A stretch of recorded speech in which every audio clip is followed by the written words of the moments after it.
नमस्कार स्टूडेंट्स, आज हम स्ट्रक्चर ऑफ ओव्यूल या मेगास्पोरेंजियम के बारे में पढ़ेंगे। उसकी स्ट्रक्चर के बारे में पढ़ेंगे। तो गायनेशियम, जैसा कि हमने पढ़ा है कि बहुत सारे कार्पल्स से बना होता है, जिसमें फीमेल रिप्रोडक्टिव ऑर्गन्स होता है फ्लावर का। और कार्पल में मुख्य रूप से प्रॉक्सिमल ओवुल बीवरिंग पार्ट होता है ओवरी, और एक डिस्टल पोलन रिसेप्टिव पार्ट होता है स्टिग्मा, और एक बीच में सेंट्रल पार्ट पाया जाता है स्टाइल, जिसमें ओवरी जो होती है ओव्यूल को इनक्लोज करती है और after fertilisation change into fruit while ovule change into seeds.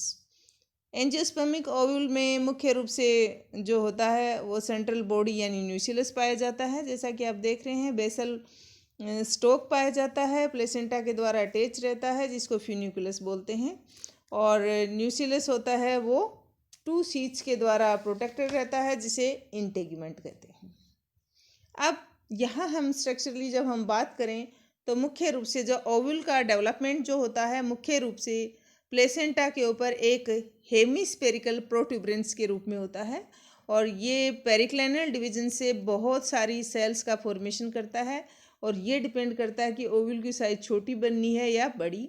और ये डिवीजन्स जो होते हैं प्लेसेंटा की एपिडर्मिस के बीनीथ होते हैं, फर्स्ट सेकंड थर्ड इस तरह से होते रहते हैं, और इसी के साथ एंटीक्लाइनल डिवीजन होते हैं जिस वो एपिडर्मिस में होते हैं। इस प्रकार से प्रीमोर्डिया इनलार्ज होता जाता है और उसमें डिफ्रेंशिएशन होता है आर्चिस्पोरियल सेल्स में। और बहुत से टैक्सा के अंदर आर्चिस्पोरियल सेल न्यूसिलर प्रीमोर्डियल डेवलपमेंट होते ही स्टार्ट हो जाती हैं प्लेसेंटल सरफेस पर। और आर्चिस्पोरियल सेल्स का इनिशिएशन है इनर और आउटर इंटेगुमेंट्स के साथ होता है।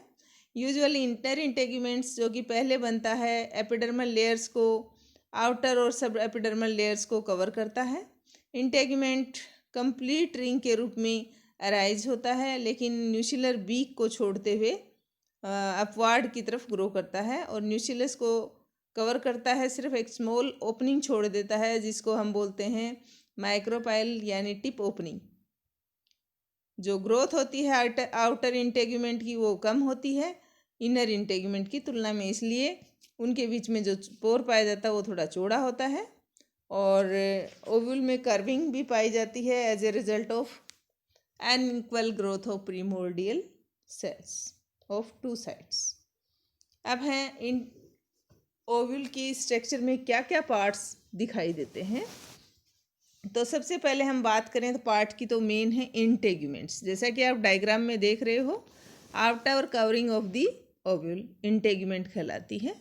और इस कवरिंग में एंजियोस्पर्मिक ओव्यूल जनरली क्या होते हैं, यूनिटेगमिक भी हो सकते हैं। अगर एक इंटेगुमेंट प्रेजेंट है तब उसे हम यूनिटेगमिक कहेंगे, अगर दोनों इंटेगुमेंट प्रेजेंट है तब उसको हम बाइटेगमिक ओव्यूल कहते हैं। यूनिटेगमिक ओव्यूल जो होते हैं गेमोपेटेली का कैरेक्टरिस्टिक फीचर होता है, जबकि बायोटेगमिक ओव्यूल पॉलीपेटेली, आर्किक्लेमाइडी और मोनोकोटलीडेंस की कैरेक्टर होता है।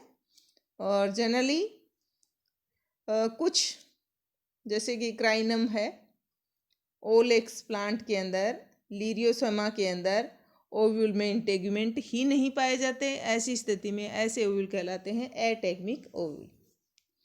दोनों इंटेगुमेंट इंडिपेंडेंटली अराइज होते हैं। Inner integument usually proceeds the outer integument, और जो कुछ प्लांट्स के अंदर जैसे रूस है, आउटर और इनर इंटेगुमेंट्स एक सिंगल इंटेगुमेंट प्रिमोर्डिया की स्प्लिटिंग के कारण से बनते हैं। दोनों इंटेगुमेंट्स में जो फ्यूजन की डिग्री है बहुत वेरी करती है। जनरली दोनों इंटेगुमेंट्स चेलेजल एंड पर फ्यूज हो जाते हैं और माइक्रोपाइलर एंड पर फ्री हो जाते हैं। कहीं कहीं जब हम बात करें कैक्टेसी फैमिली की, तो वहाँ पर इंटेगुमेंट के बीच में एयर स्पेस भी पाया जाता है आउटर और इंटर इंटेगुमेंट में चेलेजल एंड पर। एनाट्रोपस ओव्यूल की बात करें तो outer integument on the side of funiculus is hardly distinguishable. कहीं कहीं इंटेगुमेंट्स के अंदर जैसे सेवल मोनोकोटलीडेंस प्लांट के अंदर, लीलियम है, मोरिंगा एमेरिलिस के अंदर क्लोरोप्लास्ट भी पाया जाता है। और कहीं कहीं न्यूलम्बियम है, कैन्ना है, इसके अंदर आउटर इंटेगुमेंट में स्टोमेटा भी देखे गए, शायद वो गैस एक्सचेंज का काम करते हैं। और ये भी बिलीव किया जाता है कि यूनिटेगमिक कंडीशन बायोटेगमिक कंडीशन के फ्यूजन के उपरांत बनी है, या दो इंटेगुमेंट के फ्यूजन से, या एक इंटेगुमेंट के अबॉर्शन के कारण से बनी है। यूनिटेगमिक कंडीशन ब्यूटिलेसी, रेननकुलेसी और पेप्लिनियोसी के कुछ मेंबर्स के अंदर देखी गई, जो कि टू इंटेगुमेंट्स के फ्यूजन के कारण से होती है। और सेलिकेसी के अंदर इनर इंटेगुमेंट के अबॉर्शन के फलस्वरूप ये स्थिति पैदा होती है।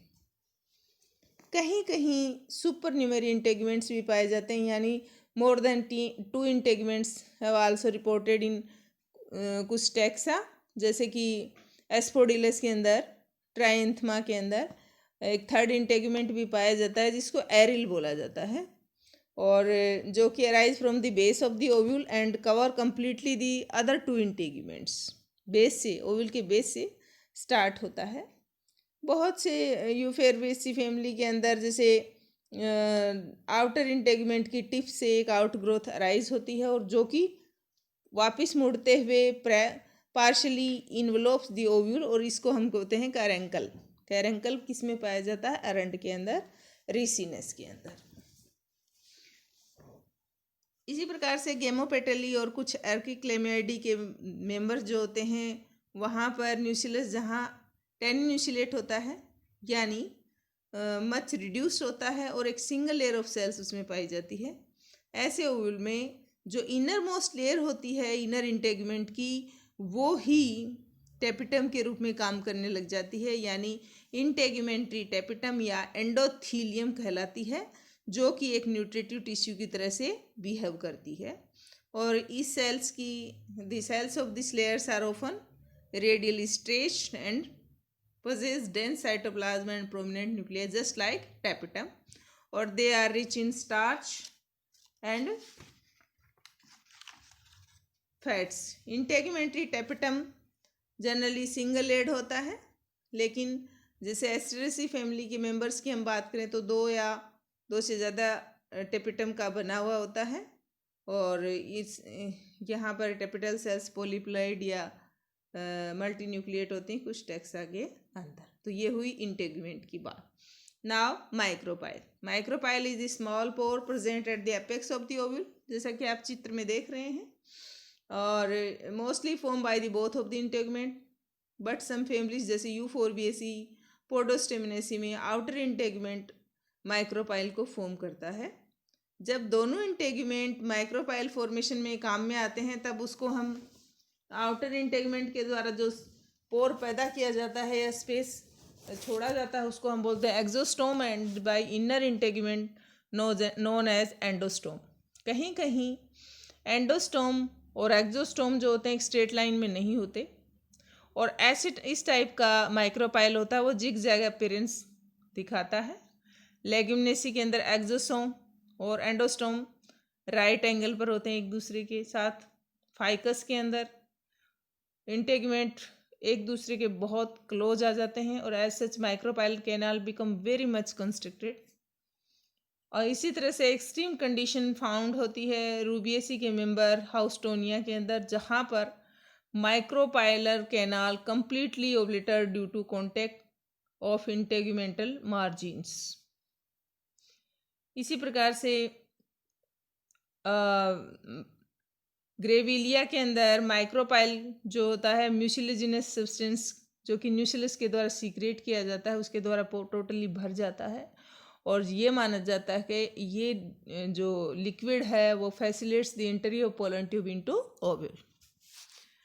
नाउ न्यूसिलस एक राउंडेड और ओवल मास होता है, थिन वॉल्ड पेनकाइमेटस सेल्स का बना हुआ, और किससे कवर रहता है? इंटेगुमेंट्स के द्वारा। एजिल मार्मिलोस के अंदर ट्विन न्यूक्लियाई पाए जाते हैं एक ओव्यूल के अंदर। इसी प्रकार से पॉलीपेटली मोनोकोटिलिडन्स के अंदर न्यूसिलस मैसिव होता है, बड़ा होता है। स्पोरोजिनस सेल्स जो होती हैं डीपली सिचुएटेड रहते हैं, एम्बेडेड रहती हैं। इस प्रकार के ओव्यूल को क्या कहा जाता है? Cracy न्यूसिलेट ovule.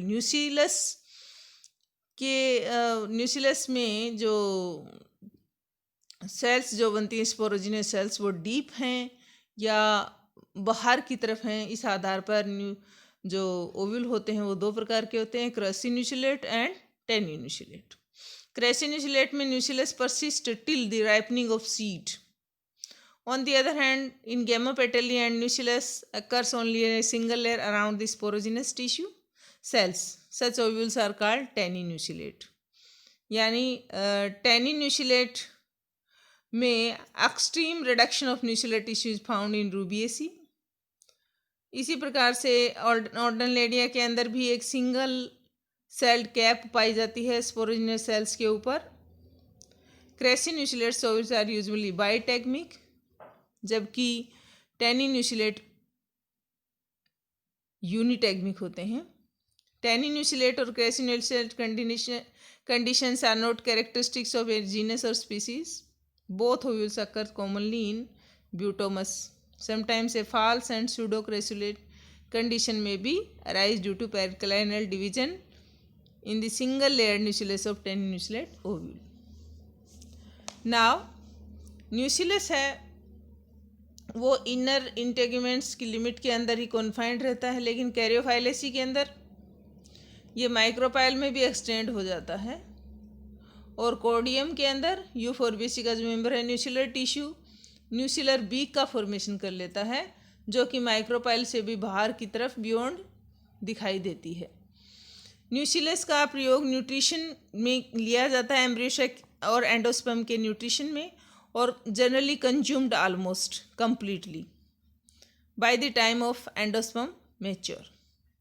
लेकिन पाइपेरेसी फैमिली सिटामिनेसी के अंदर हावेर न्यूसिलस एक स्पेशल न्यूट्रिटिव लेयर के रूप में बचा रहता है. उसको हम पेरिस्पर्म बोलते हैं, जो कि एम्ब्रियोसेक के चारों तरफ पाई जाती है. और जब ये लेयर जो होती है जनरली राइपनिंग सीड्स के अंदर भी परसिस्ट रहती है, यानी पाई जाती है. जो काली मिर्च के अंदर जो खाया जाता है वो क्या होता है? उसका पेरिस्पर्म.